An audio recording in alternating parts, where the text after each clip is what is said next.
نبی السلام نے حضرت عمر رضی اللہ تعالیٰ عنہ کو پاس بلایا، چونکہ نبی السلام کو پتہ تھا کہ آنے والی نسل اپنی ماؤں کے ساتھ کیا کچھ کرے. ایسا زمانہ آئے گا کہ مائیں ڈر رہی ہوگی، باپ ڈر رہے ہوں گے کہ اولاد کہیں ہمیں ذلیل کر دیں. تو نبی السلام نے حضرت عمر کو پاس بلایا، عمر آپ کے زمانے میں حج کے قافلے کے اندر ایک بندہ آئے گا، یمن کے علاقے کا ہے، مراد قبیلے سے ان کا تعلق ہے، شاہ ان کا قرن ہے اور نام ان کا اویس ہے، درمیانے کا آدمی ہے، کالا ان کا رنگ ہے. لیکن جیسے وہ آئے تو آپ نے اپنے لیے ان سے دعائیں کروانی ہے. علی آپ سن رہے، آپ کے ساتھ ہو جانا. نبی السلام دنیا سے پردہ فرما چکے تھے اور حضرت عمر رضی اللہ تعالیٰ عنہ کا زمانہ ہے. تو حضرت عمر رضی اللہ تعالیٰ عنہ ہر سال حج کے لیے تشریف لے جاتے اور دور دور سے حج کے لیے قافلے آتے ہیں اور حضرت عمر رضی اللہ تعالیٰ عنہ ان قافلوں کے بیچ میں اس صاحب کو ڈھونڈتے ہیں جس کی نشانی ہے نبی السلام.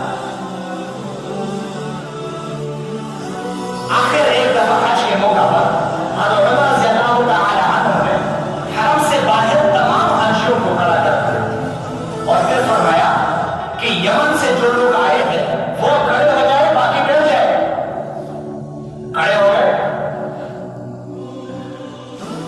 اچھا مراد کے قبیلے کے جو لوگ ہیں وہ کھڑے ہو جائے، باقی بیٹھ جائے. وہ کھڑے ہو گئے. اچھا قرن سے جو لوگ آئے ہیں وہ کھڑے ہو جائے، باقی بیٹھ جائے. ایک صاحب کھڑا ہوا، حضرت عمر سے اللہ تعالیٰ قریب گئے. بھائی آپ اویس کو جانتے ہیں؟ اویس وہ تو میرا بھتیجا ہے، جانتا ہوں. آپ کو اس سے کیا ہے؟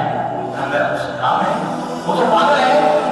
تو حضرت عمر رضی اللہ تعالیٰ عنہ کے آنکھوں سے موٹے موٹے آنسو گرے. کہا وہ پاگل نہیں ہے، یہ بتلاؤ کہ وہ کدھر ہے. کہا وہ تو عرفات کے میدان کے طرف اپنے اونٹوں کو چرانے کے لیے نکل چکا ہے. حضرت عمر رضی اللہ تعالیٰ پیچھے موڑ کے دیکھے، علی کھڑے ہیں. فرمایا علی آؤ چلتے ہیں. حضرت علی رضی اللہ تعالیٰ عنہ کو ساتھ لے کر کے عرفات کے میدان میں جب داخل ہوئے تو ایک صاحب کو دیکھا، ایک چٹان کے اوپر کعبہ کی طرف منہ کر کے ہوئے نماز پڑھ رہے. حضرت عمر رضی اللہ تعالیٰ عنہ اور حضرت علی رضی اللہ تعالیٰ عنہ ساتھ بیٹھ گئے. جلدی سے وہ نماز مختصر کر دی کہ کوئی ساتھی ملنے آ گئے اور نماز سے فارغ ہو گئے. حضرت عمر رضی اللہ تعالیٰ سلام کیا، السلام علیکم ورحمۃ اللہ، جواب دیا. آپ کون؟ مزدور. آپ کا نام کیا ہے؟ اللہ کا بندہ ہو.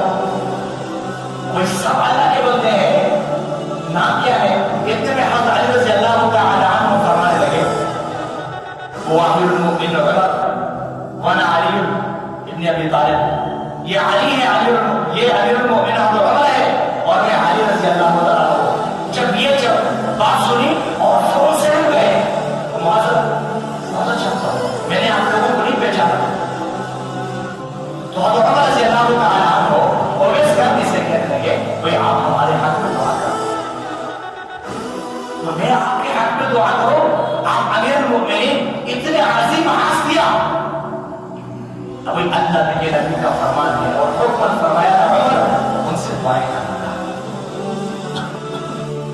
ایک بات سے میں رکھ لے، ساری دنیا اویس کرنے سے بچ جائے، حضرت عمر اور علی رضی اللہ تعالیٰ عنہ کے جسم سے کٹا ہوا ایک بات کے برابر بھی نہیں ہو سکتے. لیکن دونوں جہانوں کے پیغمبر نے ہمیں یہ میسج، یہ پیغام دینا تھا. انہیں پتہ تھا کہ آنے والی نسل اپنی ماؤں کے ساتھ کیا سلوک کرے گی.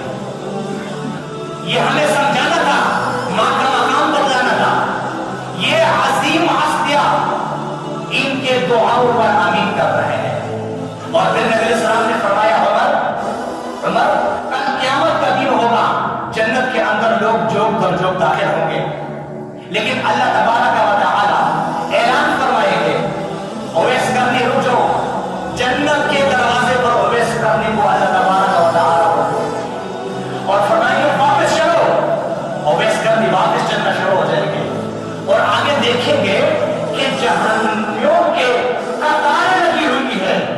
اب اللہ تبارک و تعالی اس بندے کو یہ اعزاز عطا فرمائیں گے، اویس جس طرف آپ اشارہ کریں گے میں پروردگار ان لوگوں کی مغفرت کرتا ہوں. اللہ اکبر کبیرہ. یہ مقام کس چیز کے بدولت ملا؟ اللہ تبارک و تعالی نے اس اویس کرنے کو یہ مقام اپنی والدہ کی خدمت کے بدولت عطا فرمایا. آج ہماری مائیں ہمارے سامنے بات نہیں کر سکتی، ڈر نہیں ہوتی،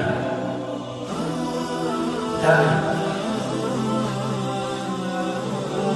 ماں اولاد کے غموں کو لے کر اور ان کے اندر خوشیاں بانٹتی ہیں. اور جب ہم ذرا سے بڑے ہو جائیں، جب ذرا سے بڑے ہو جائے، جوان ہو جائے، تو پھر یہاں پھر ہماری آوازیں اس مقدس رشتہ کے سامنے بلند ہو جاتی. ہمیں چاہیے کہ ہم اس عظیم ہستی کو پراپر ٹائم دیں، ان کی قدر کریں، ادب